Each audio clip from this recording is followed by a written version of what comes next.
যদি সমাজে সবাই বাড়িওয়ালা হয়ে যায়, তাইলে 6 তলা বাড়ি বানাইলে ভাড়া দিবেন কারে?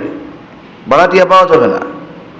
সবাই যদি ভাড়াটিয়া হয়, বাড়ি যদি না থাকে, তাহলে ভাড়ার বাড়ি পাওয়া যাবে কোথায়? তাহলে ইসলামী অর্থ ব্যবস্থা হলো এমন এক ব্যবস্থা যেটার মাধ্যমে মানুষের ব্যালেন্স থাকে। একজন ইন্ডাস্ট্রির মালিক, সে যদি মালিক হয়ে যায়, ঠিক আছে, হাজারো মেশিন তার ফ্যাক্টরির মধ্যে আছে, কিন্তু এই মেশিন চালানোর মতো লোক যদি না থাকে, তাহলে সে তো এটার থেকে উপকার হাসিল করতে পারবে না, সম্পদ উপার্জন করতে পারবে না। তার মানে দেখুন, এই সমাজে আমরা একজন আরেকজনের কাছে মুখাপেক্ষী। আমরা বাড়িওয়ালা অথবা আমি ভাড়াটিয়া, আমি বড় চাকরি করি, শিক্ষিত মানুষ, কিন্তু যেই মানুষগুলো এই ডাস্টবিন থেকে ময়লা নিয়ে যায়, ওরা যদি চিন্তা করে আমরা এই ময়লা ধরার কারণে মানুষ আমাদেরকে ঘৃণা করে, এ কাজ আজকে থেকে আমরা বাদ দিয়ে দিলাম, তাহলে একটা সময় এখানে ময়লার পাহাড় হয়ে যাবে। তার মানে দেখুন, সমাজে আমি যদি ভালোভাবে বাঁচতে চাই, আমি যদি সুস্থতার সাথে বেঁচে থাকতে চাই, তাহলে একজন মেথর যে বাথরুম পরিষ্কার করে, যে তার কাছেও আমি মুখাপেক্ষী। আল্লাহ তাআলা এইভাবে সমাজকে একটা ব্যালেন্সে দাঁড় করে দিয়েছেন। এখন এই যে দরিদ্র বা আমার অধীনস্থ মানুষ যারা, এদের উপরে আমি যদি জুলুম নিপীড়ন চালাই, এরা যদি একেবারে সম্পদহীন হয়ে যায়, একেবারে টাকা পয়সা এদের কিছু নাই, তাহলে কি হবে? এরা একটা সময় টাকা পয়সার জন্য চুরি করবে, ছিনতাই করবে, ডাকাতি করবে। আমাদের সমাজে অনেক অপরাধ সংগঠিত হয়। যত অপরাধ সংগঠিত হয়, বিশেষ করে অর্থের সাথে সম্পৃক্ত যেগুলো, ছিনতাই, চুরি, ডাকাতি, রাহাজানি, আর বড় বড় দুর্নীতিবাজ যারা, তাদের বিষয়টা এক পাশে রাখেন। তারা তো মানুষকে অস্ত্রের আঘাত দিয়ে, গুলির ভয় দেখিয়ে তারা মানুষের থেকে নেয় না, বরং তারা তার জ্ঞানকে অবৈধভাবে কাজে লাগিয়ে কলমের খোসা দিয়ে কোটি কোটি ডলারের মালিক হয়ে যায়, ঠিক কিনা বলেন? কিন্তু স্বাভাবিক যেই সমস্ত চোর, ডাকাত, ছিনতাইকারী, এদেরকে নিয়ে আমরা পেরেশানিতে বেশি থাকি, যে রাত 12টার সময় রাস্তায় একা একা চলতে পারবো কিনা। এই যে এই ধরনের মানুষগুলো নিয়ে আমরা টেনশনে থাকি। এদের ব্যাপারে যদি খোঁজ খবর দেওয়া হয়, ছেঁচড়া চোর, সিসকে চোর, ছিনতাইকারী যেগুলো বলেন, তাহলে খোঁজ নিলে দেখা যাবে যে এদের 90% এই ছিনতাই এগুলোর সাথে জড়িত হওয়ার অন্যতম কারণ হলো তার অভাব, তার দরিদ্রতা। আমরা যদি আমাদের সম্পদশালী যারা আছে, এনারা যদি শুধু এনাদের অর্থের যাকাত যথাযথভাবে দরিদ্রদের মধ্যে বন্টন করে দিত, তাহলে সমাজের মধ্যে ব্যালেন্স চলে আসতো। মোটামুটি মানুষ খাওয়ার জন্য, ভালো থাকার জন্য যা দরকার পেয়ে যেত। কিন্তু আমাদের দেশে যাকাত যেটা দেওয়া হয়, এটা অনেক ক্ষেত্রে যাকাতের নামে উপহাস বলাও চলে। ইসলাম যেভাবে যাকাত প্রদান করতে বলেছে, সেভাবে আমাদের সমাজে যাকাত প্রদান হয় না। আর যেহেতু আমাদের দেশ ইসলামী শাসন ব্যবস্থা নাই, এজন্য রাষ্ট্র যথাযথভাবে জোর দিয়ে যাকাত আদায় করে না বা করতে পারে না, এটা স্বাভাবিক বিষয়। আর রাষ্ট্র যেটা নেয় ট্যাক্স, এটার সাথে যাকাতের কোনো সম্পৃক্ততা নাই, এটা মনে রাখতে হবে। অনেকে মনে করে আমি তো ট্যাক্স দিয়েছি, কর দিয়েছি, তাহলে আমার যাকাত দেওয়ার কি দরকার? ওটা আলাদা, আর যাকাতের বিষয়টা আলাদা। এজন্য গভর্নমেন্ট অনেক সময় দেখবেন বলে যে গভর্নমেন্টের যাকাত ফান্ড আছে, সরকারি যাকাত ফান্ড আছে। কিন্তু অতীতে আমরা দেখেছি, এমনও শুনেছি, খবরেও পড়েছি যে আল্লাহর বান্দারা ওই সব জায়গায় যাকাত দিয়েছেন।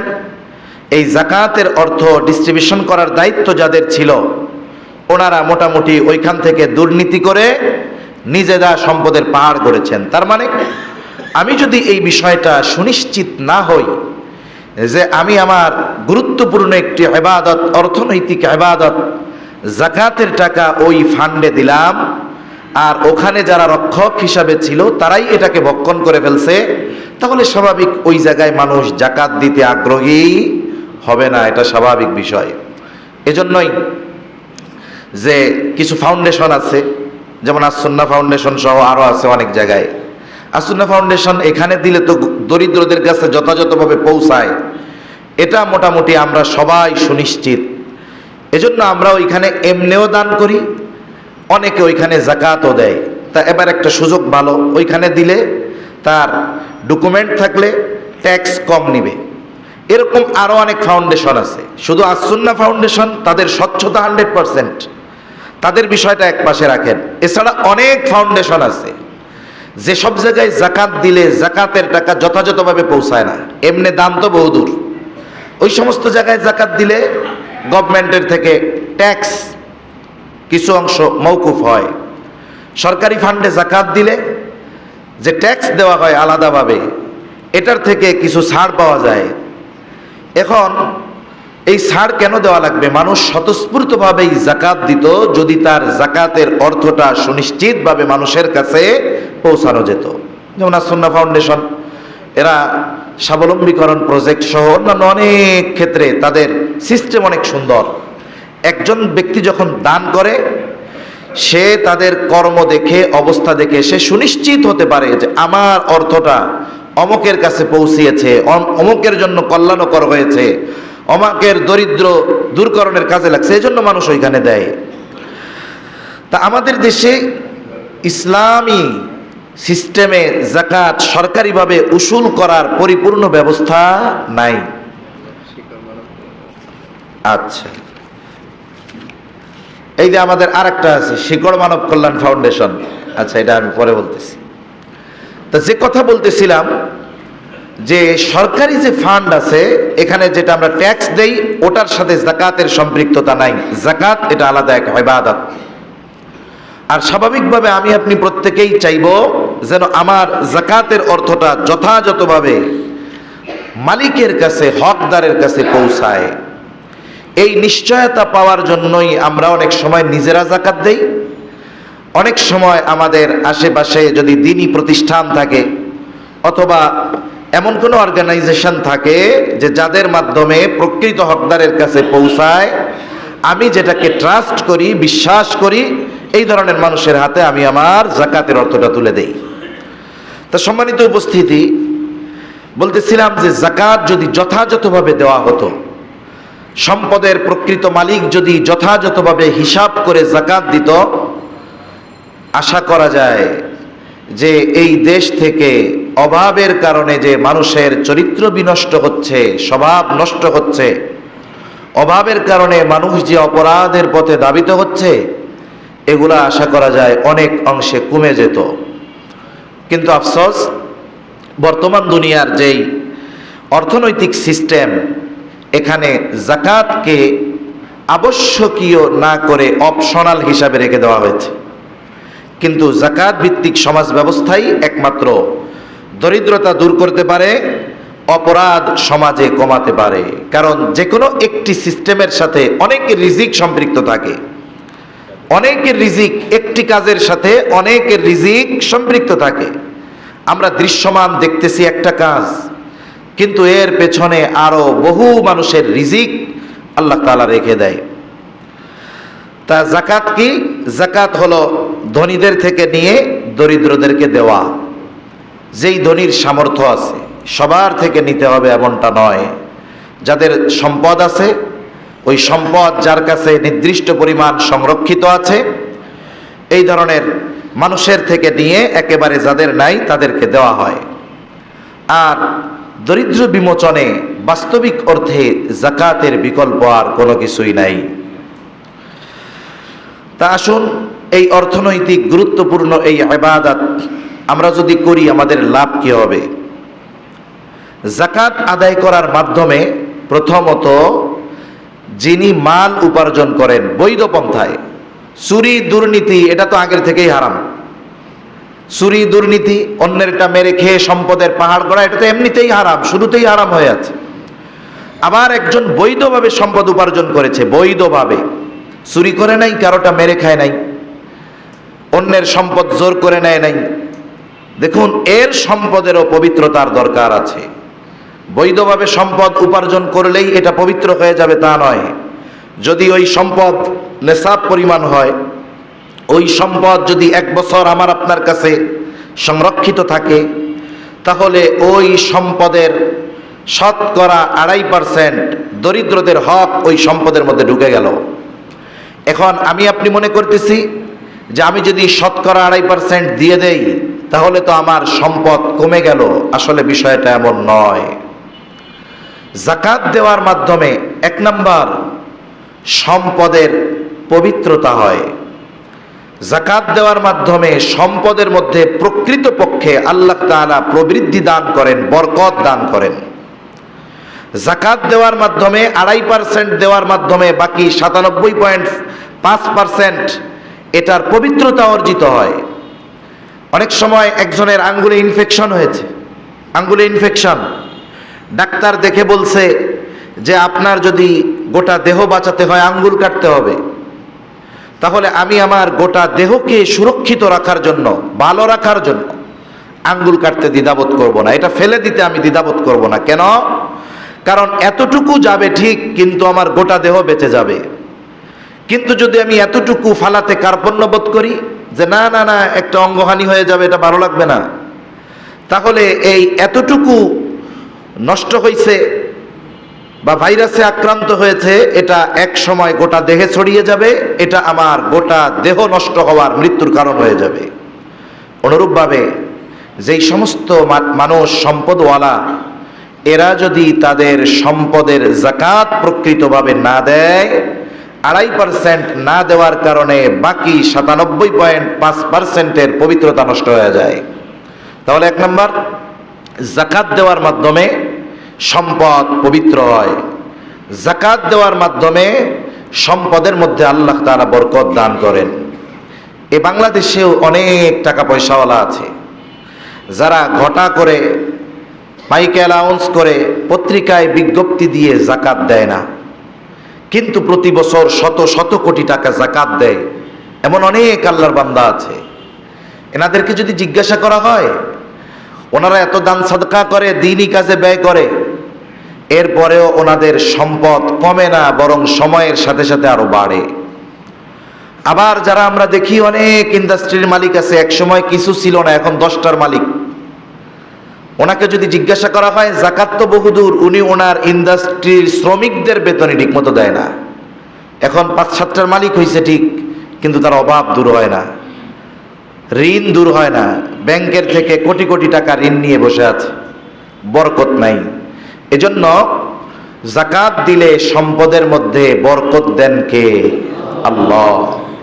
মনে রাখবেন, বরকত হয়তো চোখে দেখা যায় না, কিন্তু বাস্তবিক অর্থে এই বরকত মানুষ উপলব্ধি করতে পারে।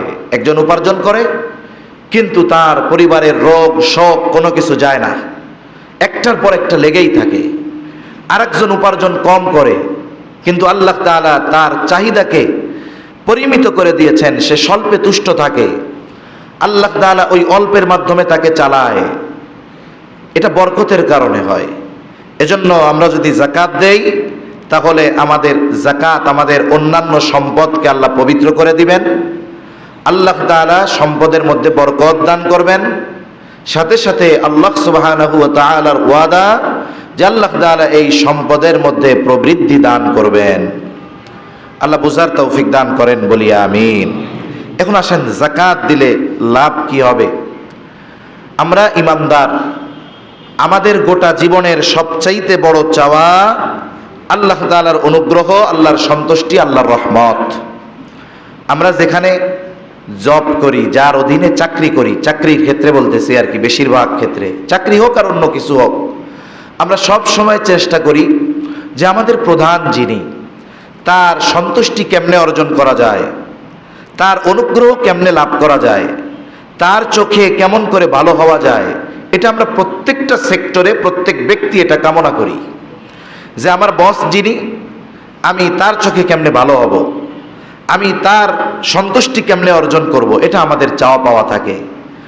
ইমানদার হিসাবে, আল্লাহর গোলাম হিসাবে আমাদের সবচাইতে বড় চাওয়া পাওয়া আল্লাহ তাআলার সন্তুষ্টি আর আল্লাহর রহমত। ঠিক কিনা বলেন?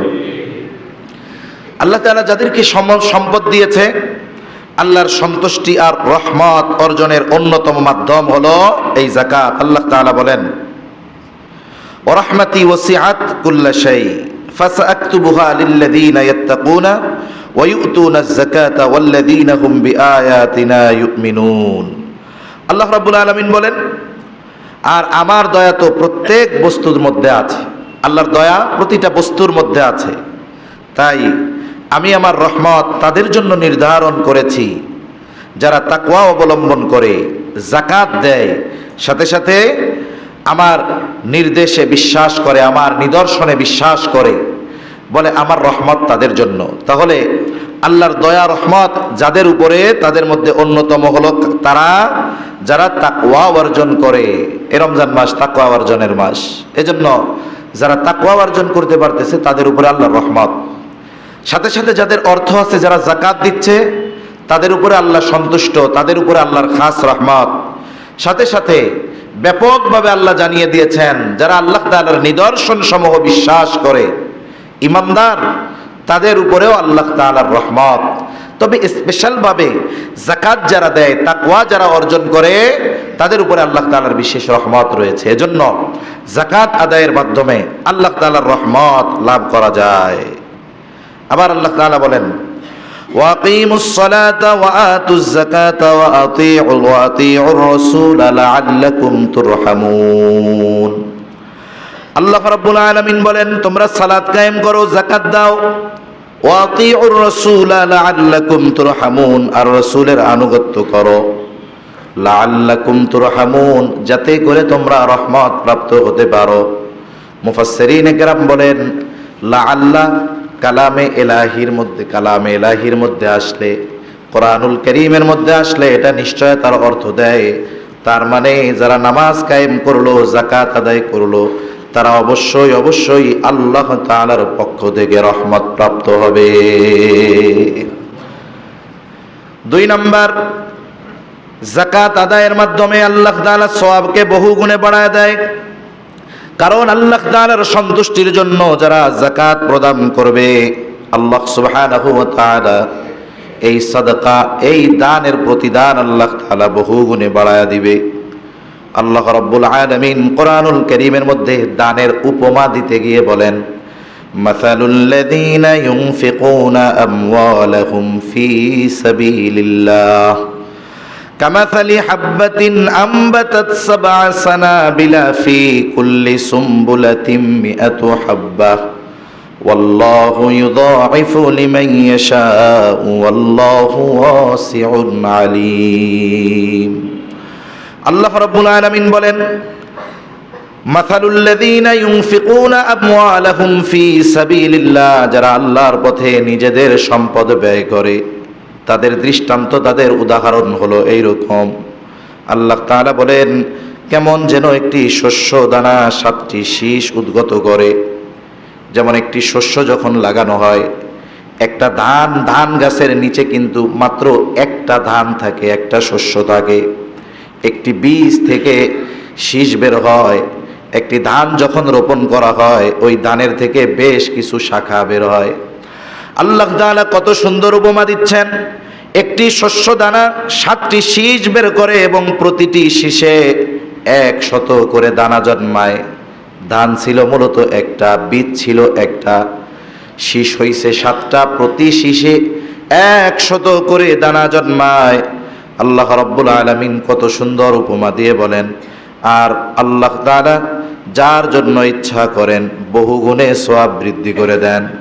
কারণ আল্লাহ তাআলা কোরআনুল কারীমেও এটা জানিয়ে দিয়েছেন, নবীজিও জানিয়ে দিয়েছেন, ইমানদার যখন কোনো নেক আমল করে, তার ইয়াকিন, তার ঈমানের উপর নির্ভর করে আল্লাহ তাআলা প্রতিটা নেক কাজ 10 থেকে 700 গুণ পর্যন্ত আল্লাহ বাড়িয়ে দেয়। ফি কুল্লি সুমবুলাতিন মিআতু হাব্বা ওয়াল্লাহু ইউযাইফু লিমান ইয়াশা। আল্লাহ তাআলা যার ক্ষেত্রে চান এ সওয়াব আরো বাড়ায় দিতে পারেন। শুধু 700 গুণের মধ্যে সীমাবদ্ধ তা নয়, বরং আল্লাহ তাআলা যদি চান এটাকে আরো বাড়ায় দিতে পারেন। কেন আল্লাহ পারেন? আল্লাহু ওয়াসিউন আলীম। আল্লাহ সুবহানাহু ওয়া তাআলা প্রাচুর্যময়, তার দান, তার বান্দার প্রতি অনুগ্রহ, এটা তো কল্পনাতীত বান্দার প্রতি। তিনি মহাপ্রজ্ঞাময়। তিনি যদি চান এই বিনিময়কে 700-এর মধ্যে সীমাবদ্ধ রাখবেন এমনটা নয়, বরং আল্লাহ তাআলা বেগাইরে হিসাব, একেবারে হিসাববিহীন বান্দাকে দিতে পারেন কি পারেন না? পারেন। এজন্য যাকাতের মাধ্যমে বহুগুণ সওয়াব লাভ করা যায়। আবার দেখুন, যারা দান সাদকা করে, যাকাত দেয়, আল্লাহ সুবহানাহু ওয়া তাআলা প্রতিদান তো দিবেন, সাথে সাথে নবীজি সাল্লাল্লাহু আলাইহি ওয়াসাল্লাম জানিয়ে দেন, সাদকা যারা করে, দান যারা করে, যাকাত যারা দেয়, তাদেরকে সাদকার দরজা থেকে ডাকা হবে। এটা একটা স্পেশালিটি, এটা একটা সম্মান। একজন ব্যক্তি সব দিক দিয়ে একেবারে আপার ক্লাসের হবে না, এটা স্বাভাবিক। কিন্তু দেখা যায় কিছু মানুষ আছে, শারীরিক ইবাদত তার কম হয়, কিন্তু সে মানুষকে অনেক সাহায্য সহযোগিতা করে। আবার অনেক মানুষ আছে অর্থ কম, দান সাদকা কম করতে পারে, কিন্তু সে অন্যান্য ইবাদত করে। তার মানে যারা দান সাদকায় অভ্যস্ত, যাকাত যারা দেয়, তাদেরকে স্পেশালভাবে সাদকার দরজা থেকে তাদেরকে আহ্বান করবে। যেমন রোজাদারকে ডাকবে, জান্নাতে রায়্যান নামে দরজা, ইন্না ফিল জান্নাতি বাবান ইউকালু লাহুর রায়্যান, জান্নাতের একটা দরজা রায়্যান, এটা রোজাদারদেরকে ডাকবে। ওই দরজা দিয়ে রোজাদারেরা ঢুকবে, ফেরেশতারা ডাকবে, ফাইনাস সাইমুন, কোথায় রোজাদারেরা? ওই দরজা দিয়ে রোজাদারেরা ঢুকবে। রোজাদারেরা ঢোকা শেষ, দরজা আটকিয়ে দেওয়া হবে। এটা রোজাদারদের জন্য স্পেশালিটি। এরপরে যাকাত আদায়, সাধারণ সাদকা সহ যাকাত আদায়ের মাধ্যমে কি হয়? বিপদ আপদ, বালা মুসিবত দূর হয়ে যায়। আল্লাহ রাসূল সাল্লাল্লাহু আলাইহি ওয়াসাল্লাম জানিয়ে দেন যে সাদকা এটা বালা মুসিবতকে দূর করে দেয়। তাহলে যাকাত আদায়ের মাধ্যমে আমরা দুনিয়াবি এই সমস্ত উপকার পাবো, আল্লাহর রহমত পাবো। যারা আল্লাহর রহমত অনুগ্রহ হাসিল করবে, এই দুনিয়ায় তাদের জন্য চলাফেরা আল্লাহ নিরাপদ করে দিবে, আল্লাহ তাআলা সওয়াব বাড়ায় দিবে। সাথে সাথে পরকালের লাভ তো আছেই। স্পেশালভাবে সাদকার দরজা দিয়ে তাদেরকে জান্নাতে প্রবেশ করার জন্য আহ্বান করা হবে। বিপদ আপদ দূর হয়ে যাবে। পরলৌকিক উপকার এগুলো। জাগতিক উপকার কি আছে? এক নাম্বার, যাকাত দেওয়ার মাধ্যমে তো সম্পদ পবিত্র হয়ে যাবে।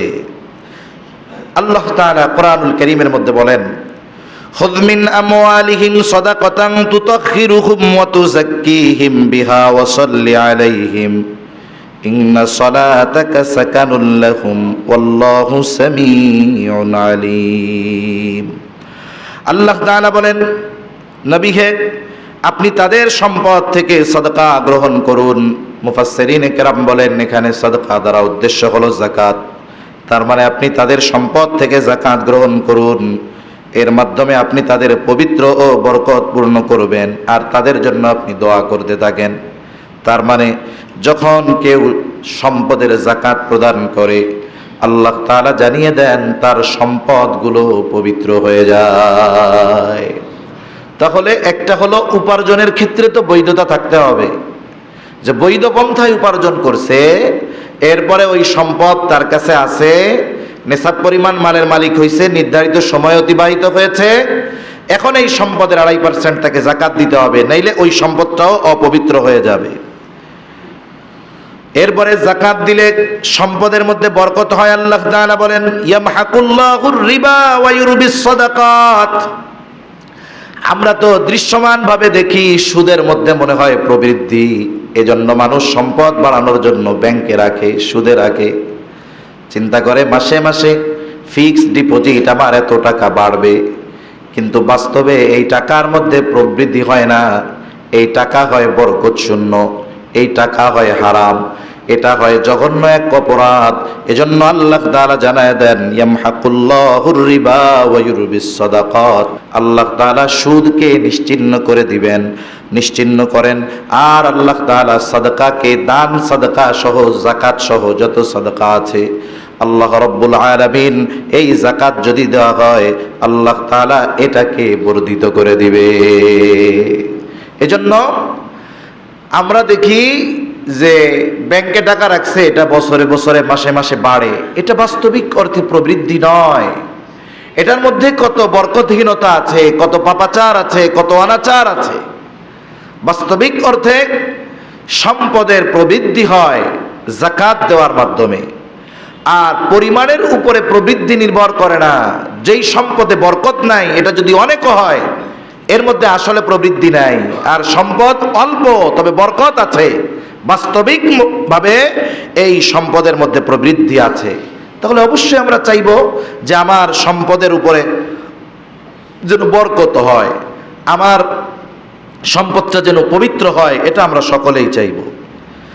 তাহলে আরেকটা হলো, এই যাকাত দেওয়ার মাধ্যমে দরিদ্রতা দূর হয়।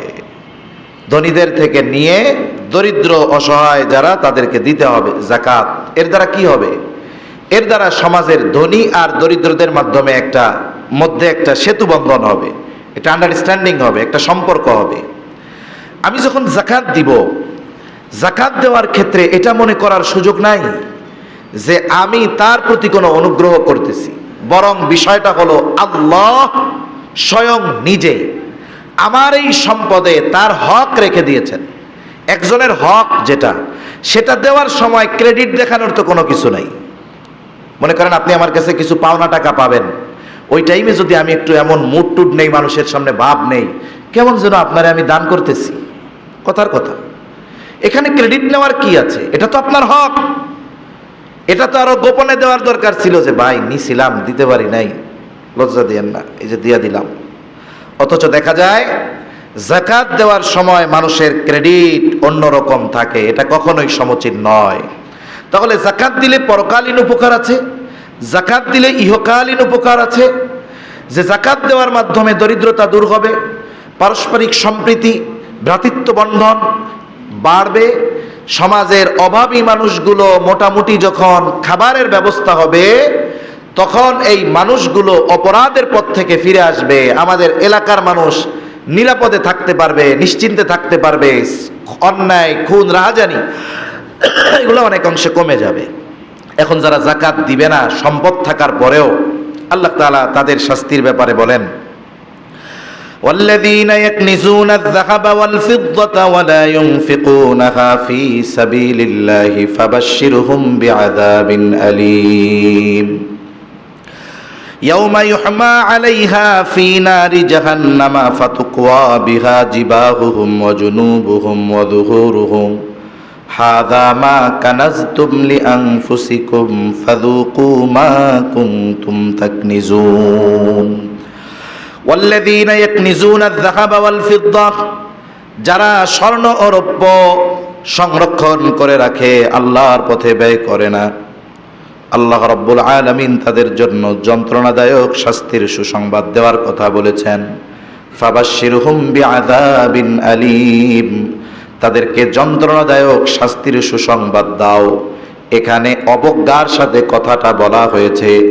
কষ্টকর কোনো বিষয় কখনো এটা সুসংবাদ হতে পারে না, কিন্তু বলা হয়েছে এটা অবজ্ঞা করে। কারণ এদের সম্পদ ছিল, দেওয়ার সামর্থ্য ছিল, দেয় নাই, কৃপণতা করছে, বখিলি করেছে। এখন এই কারণে তাদের শাস্তি দেওয়া হবে। অনেক সময় বলে না যে যাও একেবারে মজা টের বাবা, আজকে কারে বলে মজা? তো মজা লাগার কথা, কিন্তু কষ্ট লাগার কথা নয়। এটা বলা হয় কি করে? তুচ্ছ তাচ্ছিল্য করে বলা হয়।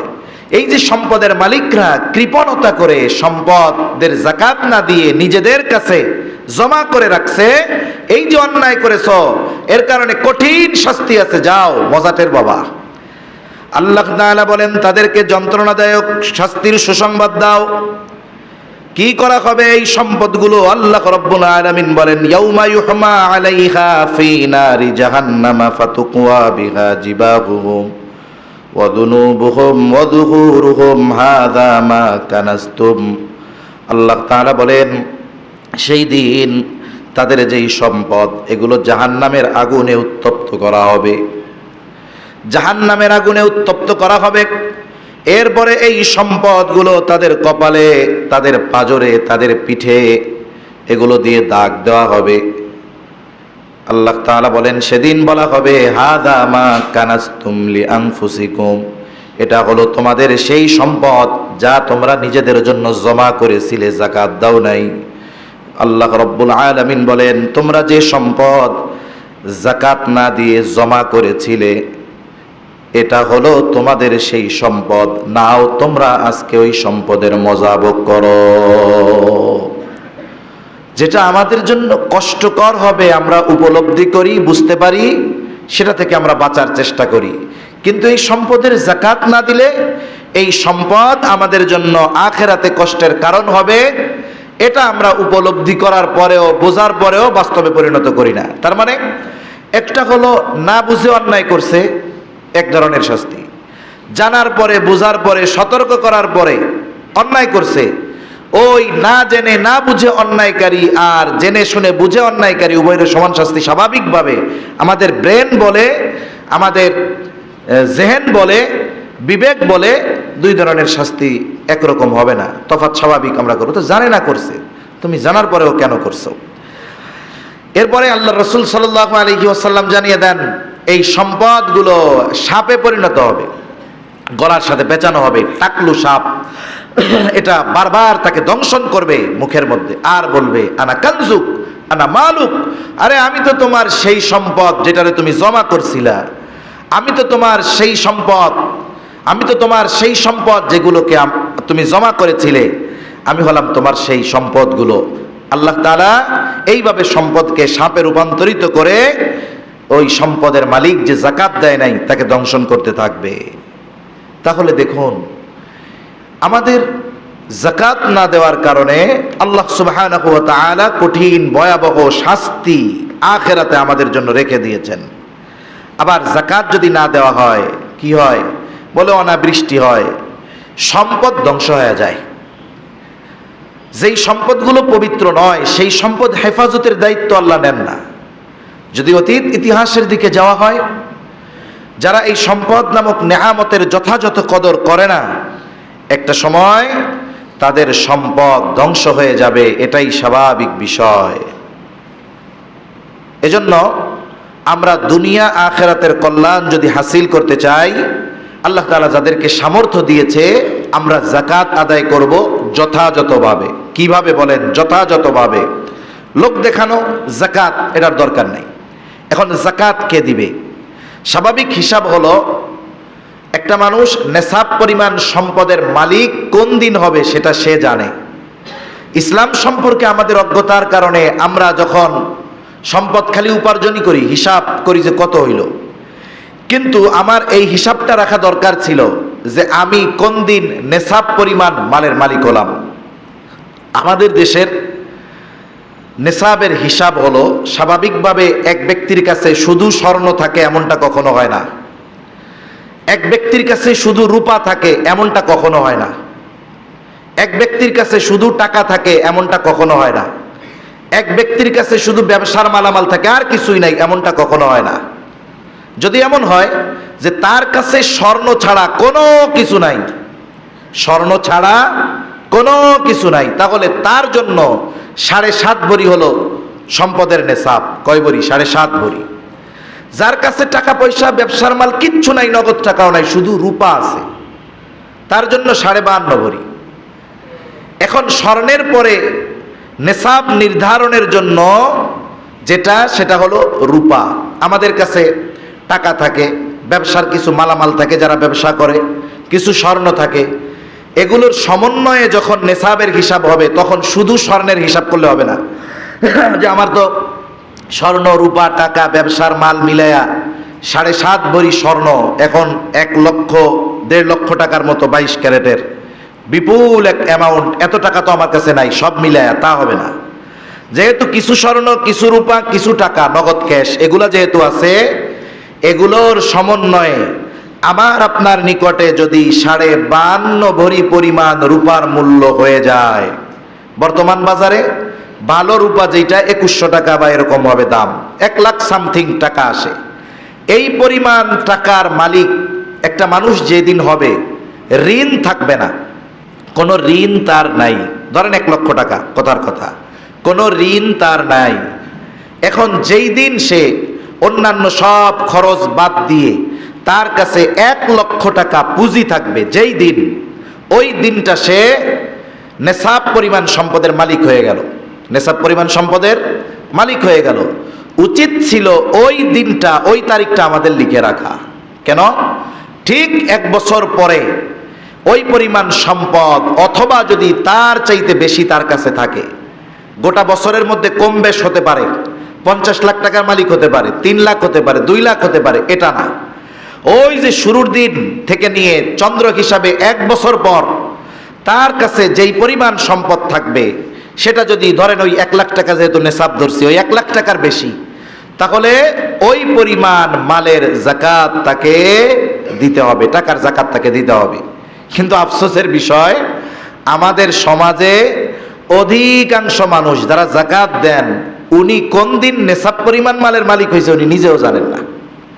এই কারণে যাকাত দেওয়ার সুনির্দিষ্ট তারিখ নির্ধারণ করা আমাদের দ্বারা সম্ভব হয় না। ওই কারণেই শেষমেশ আমরা রোজার মাস বাইসা নিছি। অনেকে মনে করে যাকাত মনে হয় শুধু রোজার মাসে দিতে হবে, বিষয়টা কিন্তু এমন না।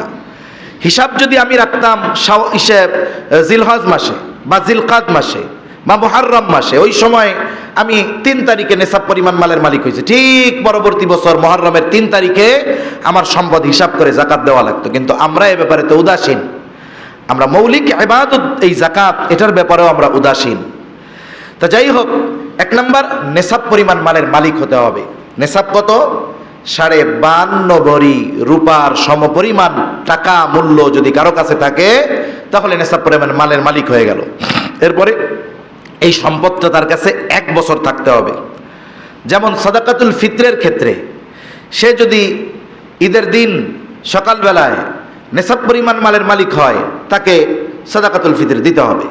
কিন্তু যাকাতের ক্ষেত্রে এটা মালিক হওয়ার সাথে সাথে দিতে হবে এমনটা নয়, বরং ওই পরিমাণ সম্পদ 1 বছর পরেও তার কাছে থাকতে হবে। বছরের মধ্যে এটা কম বেশি হতে পারে। তবে হ্যাঁ, একটা মাসালা, যদি বছরের মধ্যে সম্পদ কমতে কমতে এত পরিমাণ কমে যায় যে তার কাছে 10,000 টাকাও নাই, তাহলে তার যে নেশাব পরিমাণ সম্পদের মালিক সে ছিল, এখন তার উপরে আর ওই হুকুম থাকবে না 1 বছর পরে তার যাকাত দিতে হবে, এটা নয়। বরং ওই সময় থেকে যে সাহেবে মাল ছিল, সে সাহেবে নেশাব যে ছিল, একেবারে 1 লাখ টাকার কমে চলে যাওয়ার কারণে এখন সে আর ওই হিসাবের মধ্যে পড়বে না, বরং নতুন করে আবার 1 লাখ যখন হবে, ওই সময় থেকে সে আবার বছর গণনা শুরু করবে।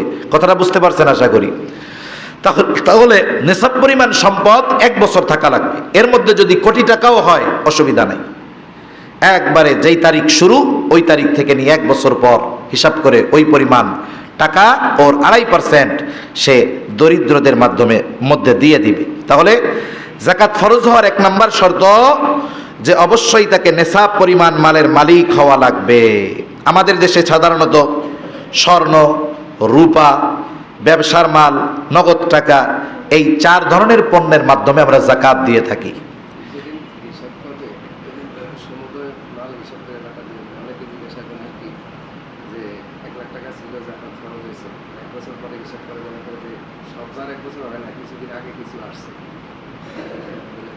হ্যাঁ হ্যাঁ,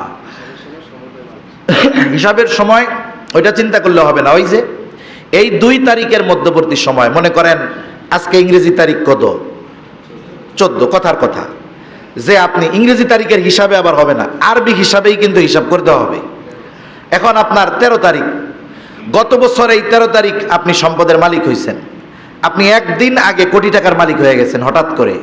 এখন আপনি যদি মনে করেন 1 দিন আগে এত টাকার মালিক হইলাম, তার কয়েকদিন আগেও তো 1 লাখ টাকার মালিক ছিলাম, এখন কি আমার সব টাকা যাকাত দিতে হবে? হ্যাঁ, সমুদয় মালের হিসাবই আপনার করা লাগবে। সব মালের হিসাব করে এরপরে আপনাকে ওই পরিমাণ যেই টাকা, তার 2.5% যাকাত দিতে হবে। মূল কথা হলো তারিখ থেকে তারিখ এর মধ্যে বাড়তেও পারে, কমতেও পারে, 1 দিন আগেও হতে পারে, যা হয় হোক, ওটা কোনো বিষয় নয়। সমুদয় সম্পদের হিসাব করতে হবে। স্বর্ণ রূপার ক্ষেত্রে হিসাব হবে বিক্রয়ের যেটা দাম পাওয়া যাবে এইটা, কারণ কিনতে গেলে দাম বেশি, বিক্রয় করতে গেলে কম। এটা হলো স্বর্ণ রূপার ক্ষেত্রে হিসাব করতে হবে। এরপরে ওই যে বছর অতিক্রম হতে হবে, এটা তো আমরা আগেই জানলাম। এখন যাকাত আদায়ের খাত কোনগুলো, এগুলো লম্বা কথা, অনেক সময় নিয়ে বলার দরকার ছিল। এখন যাকাত আদায়ের ক্ষেত্রে আল্লাহ তাআলা কোরআনুল কারীমের মধ্যে কয়েকটা খাতের কথা বলে দিয়েছেন। আল্লাহ তাআলা বলেন, ইন্নামাস সাদাকাতু লিল ফুকারাই ওয়াল মাসাকিন ওয়াল আমিলিনা আলাইহা ওয়াল মুআল্লাফাতি কুলুবুহুম وفي الرقاب والغارمين وفي سبيل الله وابن السبيل فريضة من الله والله عليم حكيم। এক নম্বর, যারা ফকির মিসকিন, নেশাব পরিমাণ মাল তার কাছে নাই, সে গরিব, সে পাবে। ওয়াল আমিলিন, ইসলামী রাষ্ট্রে যাকাত আদায় করার দায়িত্বে ব্যক্তি নিয়োজিত থাকে, ওই যাকাত আদায়ের দায়িত্বে যিনি, যাকাতের মাল থেকে তার বেতন দেওয়া যায়, কিন্তু আমাদের দেশে এই সিস্টেম নাই। এরপরে ইসলামের প্রতি আকৃষ্ট করা, তাফসিরে কাবীর, তাফসিরে মাযহারি, তাফসিরে ইবনে কাসির সহ, তাফসিরে কুরতুবী সহ প্রসিদ্ধ তাফসিরগুলোর মধ্যে আসছে, অনেকে মনে করে যে এখানে আল্লাহ রাসূল সাল্লাল্লাহু আলাইহি ওয়াসাল্লাম কাফেরদেরকে যাকাতের টাকা দিয়েছেন। না না, ওয়াল মুআল্লাফাতি কুলুবুহুম, ইসলামের প্রতি আকৃষ্ট করার জন্য, তাদের মনোরঞ্জনের জন্য যাকাতের টাকা কাফেরদের দেওয়া হয়েছে এমনটা নয়। মুফাসসিরিনে کرام বলেন, নতুন মুসলমান হয়েছে, সম্পদ আছে, কিন্তু তারপরেও তারে দিছে যেন সে একটু ইসলামের প্রতি আকৃষ্ট হয়। কারণ একটা সময় সে যখন ইসলাম পরিপূর্ণ অনুধাবন করতে পারবে, তখন তার সম্পদের প্রতি আকৃষ্ট থাকবে না। এইভাবে দেওয়া হয়েছে। অনেকে মনে করে যে এটা কাফেরদের দেওয়া হয়েছে, বিষয়টা এমন নয়। ওই ধরনের মানুষ কারা, এটা নিশ্চিত হওয়া আমাদের জন্য অনেকটা কঠিন হয়ে গেছে। এজন্য অনেকে ধোঁকাবাজি করতো, অনেক সময় নও মুসলিম সেজা ইসা, নতুন মুসলিম যারা, তাদেরকে তো আমরা অবশ্যই সহযোগিতা করব। কিন্তু অনেকে আছে 30 বছর হয়ে গেছে, এখনো সে নও মুসলিমই আছে, প্রত্যেক মসজিদে যায় যায় বলে কি যে আমি নতুন মুসলিম, আমারে কিছু দেন, ও কোটিপতি হয়ে গেছে এরকম নিতে নিতে, এরকম কিছু ধোঁকাবাজ আছে। এজন্য অনেকে ধোঁকা দিত। এই জন্য ওমর রাদিয়াল্লাহু তাআলা আনহু এটা দেওয়া স্থগিত করে দিয়েছিলেন অবস্থার পরিপ্রেক্ষিতে। তা লম্বা কথা। এরপরে গোলাম আজাদ করার জন্য, এখন তো গোলামবাদীর সিস্টেম নাই। যদি কোনো মনিব তার গোলামকে বলতো যে গোলাম, তুমি যদি আমারে এত টাকা দিতে পারো তাইলে তুমি আজাদ। এখন এই গোলাম তো কাজ করার সুযোগ পায় না। এখন তার আজাদের জন্য যদি ওই গোলামরে টাকা দেওয়া হয় যাকাত, যেই টাকা দিয়ে তুমি তোমার আজাদ করো, মালিকরে দিয়ে নিজে মুক্ত হয়ে যাও, এটার বৈধতা ছিল। এখন তো গোলাম বান্দির সিস্টেম নাই। এরপরে ঋণগ্রস্ত ব্যক্তি, অনেক মানুষ আছে মোটামুটি দেখা যায় ভালো, কিন্তু এত পরিমাণ ঋণ যে তার মূল সম্পদের চাইতে তার ঋণ বেশি, ঋণে জর্জরিত। এই ধরনের মানুষকে যাকাতের টাকা দেওয়া যাবে। আল্লাহর রাস্তায় যারা আছে, জিহাদ ফি সাবিলিল্লাহ, মুজাহিদ, তাদেরকে দেওয়া যাবে। মুসাফির, এলাকায় তার অনেক টাকা আছে কিন্তু যাওয়ার ভাড়া নাই, পকেট কেটে সব নিয়ে গেছে, এখন কমপক্ষে তার যতটুকু প্রয়োজন তাকে যাকাতের টাকা দেওয়া যাবে। এরপরে মুফাসসিরিনে কেরাম বলেন যে যাকাত যেহেতু দরিদ্রদের হক, আমাদের দেশে এনজিওরা আসছিল দরিদ্র বিমোচনের নাম দিয়ে, এদেশে আসছিল দরিদ্র বিমোচনের নাম দিয়ে, কিন্তু বাস্তবিক অর্থে এদেশের যারা স্বাভাবিক দরিদ্র ছিল এদেরকে আরো দরিদ্রতার দিকে তারা ঠেলে দিয়েছে। অবস্থা এমন হয়েছে, দরিদ্র বিমোচন করতে গিয়ে এরা মানুষের পোশাক পর্যন্ত কেড়ে নিচ্ছে, তারপরে গোয়ালের গরু ছাগল নিয়ে চলে যাচ্ছে। এরা দরিদ্র এতিম অসহায়দের লালন পালন করে নাই। বাংলাদেশের মধ্যে একটি সমীকরণ হলো, সবচাইতে বেশি এতিম, দরিদ্র, অসহায় এদের লালন পালন করে আমাদের দেশের বিশেষ করে কওমি মাদ্রাসাগুলো। প্রত্যেকটা লিল্লা বোর্ডিংয়ে, অনেক বড় বড় মাদ্রাসায় শত শত শত শত ছাত্র আছে, মা বাপ নাই, রাস্তায় থাকতে হবে যদি তার খাওয়ার ব্যবস্থা না হয়। এজন্য এই ধরনের প্রতিষ্ঠানে যাকাত দেওয়া সবচাইতে উত্তম। কারণ এটা বাংলাদেশের একটা সংবাদ মাধ্যমের সমীকরণ যে এতিম, অসহায়, অনাথদের লালন পালন এনজিওরা করার কথা নিয়েছিল যে আমরা করব, কিন্তু সবচাইতে বেশি এই দায়িত্ব পালন করতেছে এই ধরনের ইয়েতিমখানাগুলো। এজন্য আমরা এই দিকে একটু বেশি খেয়াল রাখবো, যেখানে এতিম অসহায় আছে এদেরকে আমরা সহযোগিতা করার চেষ্টা করব। এটাকে সামনে রেখে এটা পরে বলি না। আচ্ছা, এরপরে দেখুন যাকাত দেওয়ার ক্ষেত্রে আর একটা বিষয়, আত্মীয়দের দিকে খেয়াল রাখতে হবে বেশি। কয়েক মিনিট বেশি হইতেছে, শেষ করে দিব এখনই। আত্মীয় স্বজনের দিকে খেয়াল রাখবো আমরা বেশি। আমি ধনী, আমার বোন অসহায়, আমি আমার বোনকে যাকাত দিতে পারবো, কিন্তু দেখা যায় অনেক মানুষ যাকাত দিচ্ছে কোটি কোটি টাকা, কিন্তু তার নিজের আত্মীয় স্বজন অভাবে মরতেছে, এর যাকাতের টাকা দেয় না। আছে না এরকম? আছে।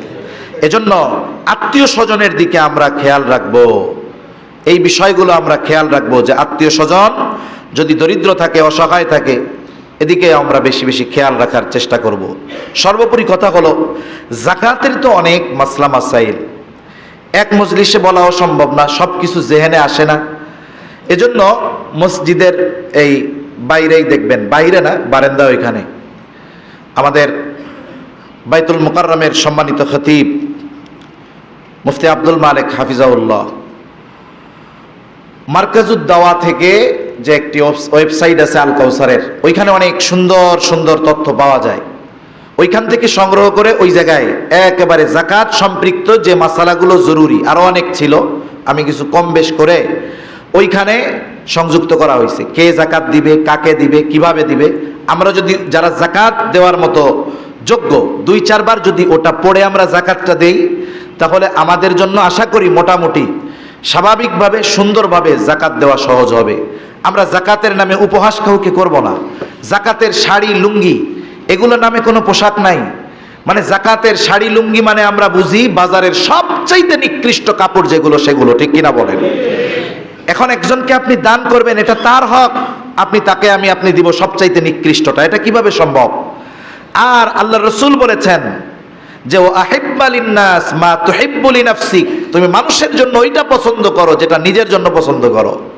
যে জাকাত দেয় তার ওয়াইফকে গিয়ে যদি আপনি ওই শাড়িটা দেন যে আপনি পইরেন, আর লুঙ্গিটা যদি তারে দিয়া বলেন খুব ভালো লুঙ্গি তো আপনি পইরেন, পিডানি লাগাবে কি লাগাবে না, তাহলে সে যেটা নিজের জন্য পছন্দ করে না সে সেটা মানুষকে দিচ্ছে। এটা জাকাত দেওয়া নয়, এটা হলো হকদারদের সাথে তামাশা করা।